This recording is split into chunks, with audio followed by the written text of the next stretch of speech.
Have you ever felt like someone or something is watching you, even when you're completely alone? The kind of feeling that makes your skin crawl, your heart race, and your instincts scream at you to run, but you can't? I know that feeling, because I've lived it. Not once, not twice, but through nights so terrifying, even my own memories feel like a warning. What I'm about to tell you is true, and it starts in the dark corner of a childhood bedroom, where shadows moved on their own, whispers came from nowhere, and something was waiting. If you think your house is safe at night, think again. When I was about 9 years old, I lived with my mom and little sister in a small, aging house at the end of a quiet street. The kind of street where neighbors knew your name, where kids played outside until the sun dipped behind the trees, and where you could leave your bike in the yard without worry. Most days, it felt safe, almost too quiet, but there were parts of that house that made my stomach twist with unease. Old houses make noises, my mom always said. The groans and creaks, the wind rattling the windows, the pipes sighing in the walls. Sure, that was normal. But what I experienced wasn't normal. The first incident happened on a night, so still I can still remember it, as if it were yesterday. I was lying in my small bed, blanket pulled tightly under my chin, staring at the glow-in-the-dark stars on the ceiling. My room was cramped, a bed, a dresser, and a toy chest tucked against the far wall beneath the window. Shadows from the trees outside stretched across the room, swaying with the wind. I told myself it was just that, a shadow, nothing more. But then I noticed one shadow that didn't move. Down low, near my toy chest, something crouched in a corner. At first, I tried to convince myself it was just a pile of clothes or one of my larger stuffed animals. But even as I blinked, the shadow vanished. My chest tightened. My hand shook. I pulled the blanket over my head and forced myself to sleep, though the cold that crept in my bones didn't feel like ordinary cold. It was different, cold from the inside out. The next morning, I went to my toy chest, and it was open. I never left it open. Mom would have scolded me if toys spilled onto the floor. I closed it quickly and didn't tell anyone, hoping maybe I'd just imagined it. But a few weeks later, my sister, only 5 at the time, spoke about it. "There's a man in the closet," she said casually one evening while we were coloring. My stomach sank. "What man?" I asked, trying to mask the fear creeping into my voice. "The man. He stands there, and he whispers," she replied, pointing toward the closet. Her tone was matter-of-fact, almost like it was no big deal. Mom laughed softly, brushing it off. Little kids imagine things. But I looked at my sister's face and knew she wasn't lying. I could see the fear there, subtle but real. That night, Mom lit a candle in her room and prayed in each bedroom. I tried to convince myself that would keep us safe. It didn't. The nights only grew worse. Faint whispers would drift from the closet when I was alone. They sounded like radio static on the lowest volume, indistinct and chilling. Sometimes I would hear my sister crying in her room. When I rushed to her side, she would point toward the corner, trembling. "He's there. He's there." I never saw him, but I believed her. Every hair on my arms would stand straight up. Every instinct screamed at me. Something is in this house, and it's not human. The scariest night came in the dead of winter. I woke to see my bedroom door slowly open. The hallway light spilled in, just faint enough to make out shapes. I thought perhaps Mom had come in, but the light suddenly went out. Then came the footsteps, slow, deliberate, and terrifyingly close. They stopped outside my door. I couldn't scream. My voice refused to work. The door creaked as it inched open, and I glimpsed a dark shape leaning into the room. Its head peeked in, taller than anyone I knew. I kept my eyes shut and pretended to sleep. When I opened them again, the door was closed, and I was alone. My sister confirmed she had seen him, too. That night, Mom finally looked worried, lighting candles and murmuring more prayers than I had ever heard her say.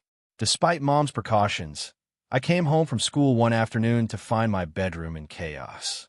The toy chest was slammed shut, toys strewn across the floor. I was alone. My stomach dropped. I waited outside until Mom returned, fearing the worst. She again dismissed it, claiming the cat must have knocked things over. But I hadn't owned a cat. We moved to a bigger house when I was 10, after Mom remarried. I thought the change would help. The new house was newer, safer, and in a quiet, leafy neighborhood. At first, everything seemed normal, but soon the unease returned. My bedroom was at the end of a long hallway. It had two large windows facing the backyard and a deeper closet. I liked it until my first night. I woke around midnight to soft shuffling in the closet. The door trembled as if someone pressed against it from inside. My body froze. I wanted to call out, but fear held me captive. The next morning, the closet was slightly ajar, even though I had shut it. Mom offered some explanation about air vents. I didn't buy it. The nights worsened. Tapping on the window glass echoed in the darkness. At first, I blamed branches, but when I looked, nothing touched the panes. One night, I saw a pale hand pressed against the glass. The window was on the second floor. Impossible for anyone to reach without a ladder. My blood ran cold as the hand slowly slid down before disappearing. Mom and stepdad dismissed my concerns as overactive imagination, but I knew better.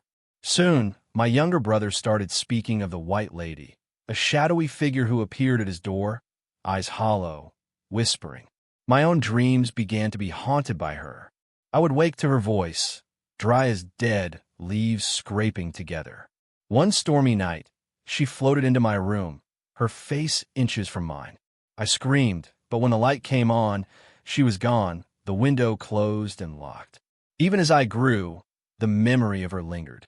The fear etched itself deep, a permanent scar I carry to this day. Around the same time, I developed another strange, frightening connection, this one on my street. I was 8, riding my bike every afternoon. One house down the block, an older man would stand in his driveway, always in a hat, waving to me, commenting on small things about my life.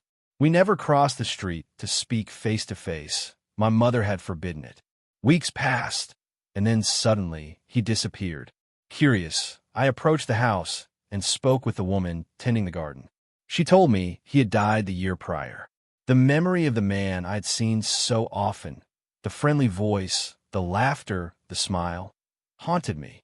A photograph confirmed the man's identity, and yet the man I had interacted with never bore the scar from the photo. Who, or what, had I been speaking to all those afternoons? The terror, the unease, and the unexplainable events continued for years, from the man in the driveway to the shadows in my room. Each encounter left a lingering weight, a constant reminder that sometimes the ordinary world hides something beyond comprehension. And while the house and street are gone from my life now, the memories remain vivid, a chilling testament to the things we cannot see, cannot understand, and cannot ignore. Because some presences don't leave. It started on a rainy evening, the kind where the world feels muted, shadows stretch unnaturally, and the air smells damp and old. I had just turned 12, and my parents had moved us into a new house on Maple Street, a quiet little cul-de-sac lined with trees that seemed too tall, too close, almost as if they were watching. I was excited at first. Bigger house, new neighborhood, a yard to explore. But that first night, when I should have felt safe in my new room, something happened that would change the way I looked at the world forever. I woke to the sound of my window rattling. Not the soft patter of rain, but something sharper, deliberate. My first thought was a branch, but the window was closed tight. I sat up in bed, my heart pounding. That's when I saw her. At the end of my bed, a figure stood. She was tall, impossibly thin, draped in a white dress that seemed to float above the floor. Her hair was black and stringy, sticking to her pale, wax-like face. And her eyes, black holes, empty yet somehow looking straight through me. She didn't move like a person. She drifted, silent as fog. I froze. Screaming seemed impossible, my body paralyzed with fear. I shut my eyes, praying it would go away. When I opened them again, she was gone, but the room smelled of something cold, metallic like iron. My window rattled once more, then fell silent. The next morning, I tried to tell my parents. My mother laughed nervously, brushing it off as a bad dream. My father shook his head, saying I was probably imagining things. But I knew what I had seen, and over the next few nights, I began to hear her again. At first, it was just whispers, faint like wind over dry leaves calling my name. Sometimes it came from the closet, sometimes from the corner of the room, where shadows pooled. My little brother, just 4 at the time, claimed he saw her too. He would wake in the middle of the night, trembling, saying, "She's at the door. She's staring at me." Mom tried to comfort us with prayers, candles, and night lights, but nothing worked. I began sleeping with a blanket over my head, ignoring the soft creaks, the faint tapping, the whispers that carried my name. Weeks passed, and the presence grew bolder. Doors would open by themselves. Objects would move. One night, I found my backpack in the middle of the hallway, zippers open, papers scattered. No one had been home but me and my siblings. Then came the storm. The wind howled like a living thing, rattling windows and shaking the old oak trees outside. I woke to the sound of my bedroom door creaking. The storm made it difficult to see, but a shadow loomed over the doorway. I thought I was imagining it until I heard the soft, dry whisper of my name, "Evan," and the room grew icy cold. My breath fogged in front of me. I summoned every ounce of courage I had and peeked through the blanket. The white lady floated toward me, her eyes black voids, lips moving without sound. My throat closed. My heart raced. I tried to scream, but no sound came out. She leaned close, her cold breath brushing my face, and suddenly my vision blacked out. I woke on the floor, tangled in my blanket. My mother was shaking me. "Evan, are you okay? What happened?" I told her everything, but she insisted it was a nightmare. My father checked the window and the locks. They were intact. Nothing had entered the house. But I knew the truth. Something was there. Something watching. Over the next few months, the sightings became frequent. The white lady would appear at the edge of my bed, in the hallway, even reflected in mirrors that shouldn't show her. Sometimes she whispered. Sometimes she just stared, and I would feel her presence pressing down on me, suffocating.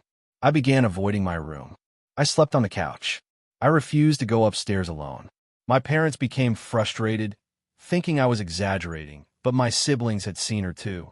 They would cry out at night, shaking, pointing at corners that appeared empty. Then came the incident in the basement. It was a Saturday afternoon, and I had gone to retrieve some old board games from the basement. The light flickered as I descended the stairs. The air was damp, smelling of mildew and decay. I found a box of games, but when I turned to leave, the door slammed shut behind me. The lights went out completely. I was trapped. Panic set in. I fumbled for my flashlight, and when I clicked it on, she was there. The white lady floated at the bottom of the stairs, her dress hovering inches above the concrete floor, her hair covering most of her face. But the eyes, I'll never forget them. They were black, infinite, staring straight into my soul. I screamed, and the flashlight flickered, illuminating the stairwell in brief bursts. Each flicker showed her closer, drifting silently toward me. I ran up the stairs, but the door wouldn't budge. Something cold gripped my ankle, and I fell hard. I felt her presence beside me, a weight pressing against my chest. Then, as suddenly as she appeared, she vanished. The door swung open, and the lights flickered back on. I scrambled outside, gasping for air, covered in sweat and shaking like I'd run a marathon. I tried to avoid her after that. I refused to go downstairs alone. I refused to sleep in my room. My parents became increasingly worried. They even brought in a local priest to bless the house, but the white lady didn't care about candles or holy water. She was patient. She was waiting. I learned to notice the signs, the soft creaks, the whispers, the shadows that didn't belong. If I ignored her, she often left me alone for a while. But if I dared to speak of her too loudly or try to provoke her, she would respond with a cold presence that left my limbs numb. The most terrifying night came during the dead of winter. Snow blanketed the yard. The wind howled through the trees, and the house was silent. I woke to the sound of shuffling on the roof above me. My window rattled, and I saw her hand pressed against the glass. Pale, thin fingers stretching impossibly long. She stared at me from outside, drifting in the air. I screamed, and she vanished instantly. I spent the rest of that night in the living room, huddled under blankets, listening to the storm rage outside. I didn't sleep. I couldn't sleep. I knew she was still there, somewhere, watching, waiting. Eventually, my parents realized that the house was unsafe for us. They tried to sell it, but no one wanted to buy. Strange stories circulated about the house. Whispers from neighbors about lights turning on by themselves, shadows moving in windows, and children crying at night for no reason. We moved away when I was 13. I thought leaving would end it. But sometimes, even now, I hear her voice in the corner of my mind. Sometimes, when the wind rattles the window at night, I swear I see her shadow drifting across the room. The White Lady never left Maple Street, and I don't think she ever will. Even today, I avoid old houses, I avoid basements, and I avoid shadows that linger too long. I've learned that some presences are patient, waiting for you to slip, to falter, to see them. And when they do, they never let go. Because some things aren't meant to be understood. They aren't meant to be confronted. They simply exist. And if you're unlucky enough, they choose you. I never believed in mirrors. Not the superstitious kind, the ones people whisper about at sleepovers, telling you not to look too long, not to call your name 3 times. I didn't believe in that nonsense until the night I saw him. It began the week I turned 14. My parents had rented an old apartment downtown, a building that smelled like damp carpet and old wood. It was cheap, but it had character, or at least that's what Mom said. I liked the apartment at first. My bedroom was bright, with a large window that looked out over the street, and my mirror leaned against the wall, reflecting the room perfectly. At first, everything was normal. I checked my hair, brushed my teeth, get ready for school. But one night, as I was brushing my teeth, I noticed something odd. In the reflection of the mirror, my window was darkened in a strange way, as if a shadow lingered outside. I froze, staring. The reflection didn't match reality. Outside my window, there was nothing but the dim streetlight. But in the mirror, a figure moved. It was a man. I couldn't see his face clearly, just the outline of his tall frame and the way he leaned slightly forward, as if watching me. My heart jumped, and I spun around. Nothing. The window was empty. The streetlight flickered. My breath came in short, shallow gasps. I laughed nervously, telling myself it was a trick of the glass, a shadow, maybe a neighbor walking by. I went to bed, but sleep wouldn't come. I kept imagining that man, the way he bent slightly forward, the way he seemed to know I was there. And then I heard it, a whisper, "You're mine." I sat up, the hair on my arms standing straight. I told myself it was the wind, my imagination. But the next morning, I noticed a scratch on the floor near my bed. A deep, long line, like someone had dragged a fingernail across the wood. My parents didn't notice it. I didn't mention it. I didn't want them thinking I was crazy. Over the next few weeks, the encounters became more frequent. The man in the mirror appeared not just when I looked, but in peripheral vision. Shadows seemed to move unnaturally. Sometimes I'd glance at the mirror, and he'd be there, closer than before, tilting his head slightly, staring, waiting. I began avoiding mirrors. I covered the large one in my room with a blanket, leaving only a small hand mirror on my dresser. But it didn't matter. He found a way. One night, I woke to a tapping sound, soft but insistent. It was coming from the mirror. I pulled the blanket back slowly, and there he was, standing inside the reflection. He was no longer just behind the glass. He moved within it, shifting as though the mirror was a window into another world. His face was pale, almost gray, with dark, hollow eyes. His mouth opened, but no sound came out. And then I heard it, the whisper again. "I've been waiting." I screamed and ran to my parents' room.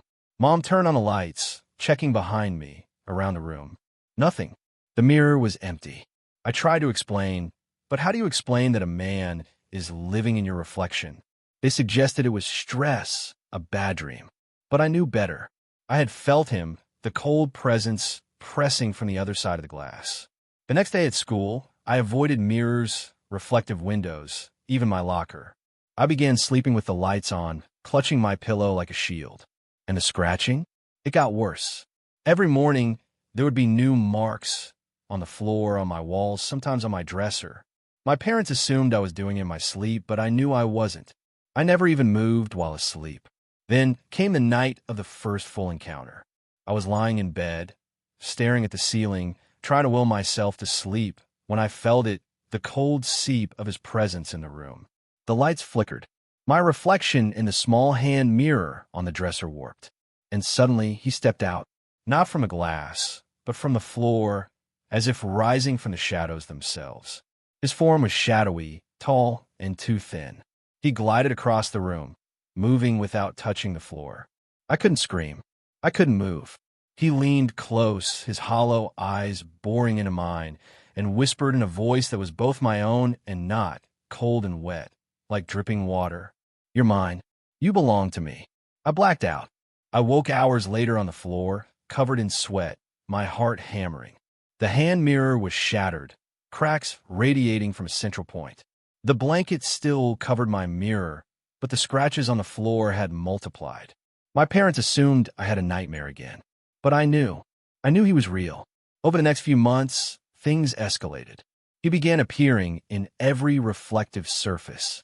Windows, chrome doorknobs, my phone screen, even the puddles after rain. Sometimes I could see him before anyone else did. Sometimes I would catch glimpses in passing, and the figure would twist, smile, showing teeth too long, too sharp. I tried everything. I covered mirrors, removed glass from my room entirely, slept with lights on, brought in a priest to bless the apartment. Nothing worked. He could see me everywhere. Everywhere I reflected. I began leaving my room less and less, avoiding even looking into shiny surfaces. Then came the incident with my sister. She was 7, curious, and innocent, the opposite of careful. One night, she came running to my room, screaming. She said the man was in her mirror, whispering to her. I went to her room, checked every reflection, nothing. But when she pointed, her finger shaking, I could feel him standing just behind the glass, watching us. That night, he followed her into her dreams.